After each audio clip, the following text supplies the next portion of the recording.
আরে শুনো ভাই, হতে পারে বিকালে আসতে লেট হয়ে যাবে, তুমি হেঁটেই চলে আসবে। ঠিক আছে ভাইয়া।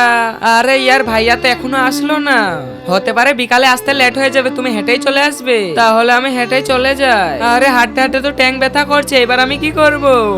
আরে এই বাচ্চাটা এখানে বসে কি করছে? আরে বেটা, এখানে তুমি কি করছো? মনে হয় তুমি ঘর যাবে, চলো তোমাকে ছেড়ে দিয়ে আসি। হ্যাঁ ভাইয়া, আমাদের ঘরে একটু ছেড়ে দিয়ে আসো। আরে স্যার, অনেক লেট হয়ে গিয়েছে, এখনো আমার ভাই আসলো না কেন? আরে তোমার ভাইয়ের তো যাওয়া 1 ঘন্টা হয়ে গেল। কি? একজন মা কতটা আপন হয় তুমি তাকেই জিজ্ঞাসা করো যার মা নাই। তাই তোমার যদি মা থেকে থাকে তাহলে ভিডিওটা লাইক করে চ্যানেলটা সাবস্ক্রাইব করে দাও, আর তুমি যদি না করো তাহলে বুঝে নিব যে তুমি তোমার মাকে ভালোবাসো না। আরে বেটা, এরকম করে কেউ যদি গাড়িতে চাপতে বলে তাহলে চাপবে না, ওইরকম করে কিডন্যাপ করতে পারে। আমাকে আবার কে কিডন্যাপ করবে?